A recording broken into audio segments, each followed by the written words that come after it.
ప్రేక్షకులందరికీ నమస్తే. పొంగులేటి శ్రీనివాసరెడ్డి ఇవాళ ఒక స్టేట్మెంట్ ఇచ్చిండు. మరి ఇది మునగాని స్టేట్మెంటా లేకపోతే రోగ్ తప్పిన స్టేట్మెంటా అనేది మీరే చెప్పాలి వార్తలు అయిపోయినాక. ఏమంటాడు? ధరణి అక్రమాలపైన ఉక్కుపాదం అంట. అబ్బా, మామూలు ఉక్కుపాదం కావచ్చునా ఇది? ఇన్ని రోజుల దాకా తొక్కుపాదం ఉంది, ఇప్పుడు ఉక్కుపాదం వేస్తారంట ధరణి అక్రమాలపైన. ధరణి పేరుతోటి ఈ ధరణి మొత్తం దద్దరిల్లుతుంది.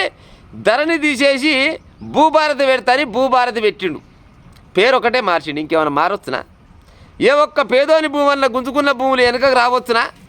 తీసుకొచ్చి గవర్నమెంట్ కలపొచ్చునా? ఈయన పొంగులేటి సీనియర్ చెప్తాడు, రెవెన్యూ శాఖ మంత్రి. ధరణి పైన అక్రమాలపైన ఉక్కుపాదం మోపుతా. ఈయన రెవెన్యూ శాఖ తీసుకుంటే భూములు గుంజుకుంటాను, భూములు ఆక్రమించుకునే ఉపాయం తప్పితే ఇంకేమైనా ఉందా?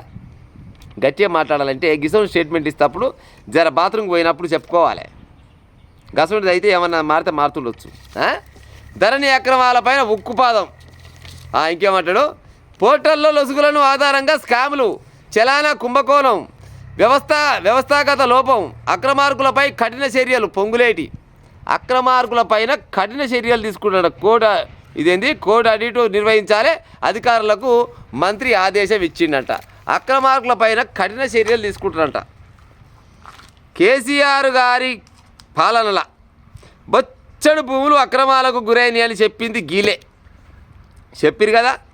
మరి ఆ అక్రమార్కులు ఈ విక్రమార్కులకు తెలియకుండా వచ్చినా, వీళ్ళకి తెలియకుండా వచ్చినా అక్రమార్కులు ఓలనేది. ఆ నవీన్ మిట్టల్ అని ఎడ ఉన్నాడు ఇప్పుడు తెలియదు, ఎక్కడ ఉండనది. అప్పటి ఆలెమ్మటి ఉండి ఇప్పుడు వీళ్ళెమ్మటి ఉంటున్నారు. అప్పట్లో కేసీఆర్ బినాములు మొత్తం ఇప్పుడు వీళ్ళ సోపతే అయ్యారు. ఈ పొంగులేటి సోపతి, రేవంత్ రెడ్డి సోపతే అయ్యారు. కాకుండా వచ్చినా ఆయన పేరు ఏం పేరు ఉండే? ఏవీ రెడ్డి.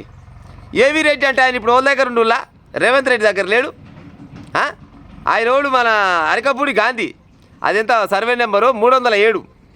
అరకపూడి గాంధీది 11 ఎకరాల భూమి. దాని సంగతి ఎంతవరకు చేసుకొస్తే గుంట భూమి గుంజుకొచ్చినారులా, ఒక్క గుంట. సిగ్గుండాలి కదా చెప్పుకుంటందుకు, మరి గిసోండి స్టేట్మెంట్లు ఇస్తేందుకు. ఇంకా నాలాంటి వాడు అంటే ఇంక మాట మాట్లాడరాదరా, మాట కుదరరా అంటారు. మరి ఏది మరి వటెక్స్ వర్మది ఆపముల పంచాయమే?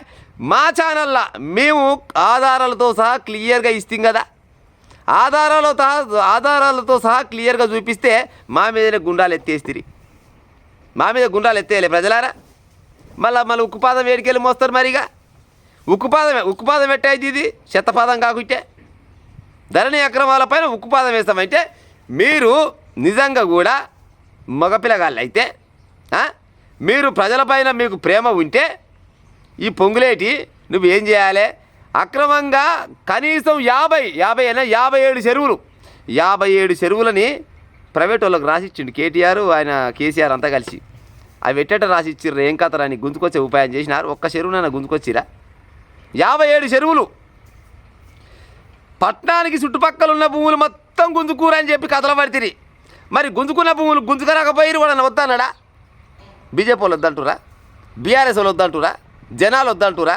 పోలీసు వ్యవస్థ వద్దంటుందా? వాళ్ళు వద్దంటారు. మరి ఏమక్కడికి వస్తలేవు? గంటెడు భూమి గుంజుకొచ్చినారు మీ ముఖానికి. ఏమన్నా గంటెడు భూమి గుంజుకొచ్చి గవర్నమెంట్లో వేసినాం, కేసీఆర్ అక్రమంగా గుంజిన భూములని తీసుకొచ్చి గవర్నమెంట్లో కలిపినామని ఏమన్నా గిత్త కాగితం రూపకంగా చెప్పినారులా వీళ్ళు? చెప్పలే. అంటే కేసీఆర్ గుంజలే అని కాదు, కేసీఆర్ గుంజింది వాస్తవమే. ఆ గుంజిల భూమి గుంజినట్టు అక్కడనే ఉంటుంది. ఎందుకంటే అలాంటి ఇలా సోపతగాలు కాబట్టికే ఏ ఒక్కని దగ్గరికి పోయి ఏలు పెట్టేయలేదు, కాలు పెట్టేయలేదు. కానీ పేపర్ల ముందర, టీవీల ముందర మగపిల్లగాల లెక్క తొడలు కొట్టి, మిసాలు కొట్టి, మీ అంతు చూస్తాం, మీ సంగతి చూస్తాం, మీ మీద ఉక్కు పాదం వేస్తాం. ఏం పాదం వేసి పాడేరు చెప్పురు ఇప్పటిదాకా? ఎన్ని భూములు, చెరువులు, ఈనాం భూములు, మళ్ళీ పోతే ఏంది లావణ్య పట్ట భూములు, బంజర్ భూములు, ఎన్ని భూములు అంటే గన్ని భూములు గుంజుకుండ్రి. 1000 ఎకరాల భూములు మొత్తం కబ్జాకు గురైనాయి అని క్లియర్గా చెప్పింది మీరే, మీ ప్రభుత్వం వాళ్ళు చెప్పారు. గతంలో మీ చేతుల ప్రభుత్వం లేనప్పుడు 1000 ఎకరాల భూములు కేసీఆర్ మొత్తం ఆగం అడివి చేసిండని చెప్పారు. 1000 ఎకరాల ముచ్చట పక్కకు పెట్టి 100 ఎకరాలు గుంజుకొచ్చి ఉపాయం చేయరాదు. గది చేత కాదు. ఏమన్నా న్యాయమన్న భూమి ఉంటే 150 కోట్లకు 200 కోట్లకు అమ్మినాం. భారీ ఖజానా వచ్చింది, బడ్జెట్ వచ్చింది తెలంగాణ ప్రభుత్వానికి. అమ్ముకుంటే ఖజానా ఎట్టయి పాడైతే, అమ్ముకుంటే ఆదాయం ఎట్టయిద్ది. అది ఉన్న భూమిని అమ్ముకున్నాక గసోంటివి అయితే ఇచ్చుకుంటారు. ఇంకా కోకపేటలు అమ్మినాం, లేకపోతే హైటెక్ సిటీలు అమ్మినాం, రాయదుర్గలు అమ్మినాం. గిసోంటి ఏ గవర్నమెంట్ భూములు అమ్మడం తప్పితే ఇంకేమైనా చేసింది ఉందా? మీరు నిజంగా కూడా మగపిల్లగాళ్ళు అయితే కేసీఆర్ గారు గుంజిన కేసీఆర్ గారు మళ్ళీ అంట కేసీఆర్ గుంజిన భూములని వెనుక గుంజుకొచ్చి గవర్నమెంట్లో కలిపితే నిజంగా దమ్మున్న మొగోళ్ళు దమ్మున్న మునగాళ్ళు అని అంటారు. ఊరికనే నాకు నేనే మంత్రి, నాకు నేనే రాజు, నాకు నేనే సాటి, నాకు ఎవరు పోటీ లేరు, నేను మునగాడిని మోతవారిని అంటే అవుతుందా? మాటలు మస్తుగా చెప్తారు. ఏముంది మాటలకు ఎంటికలకు ఏం పరగలేదు. ఇది కొరుగుతూ ఉంటే వస్తూనే ఉంటాయి, మాట్లాడుతూ ఉంటే వస్తూనే ఉంటాయి. ఏముంది పాడైంది?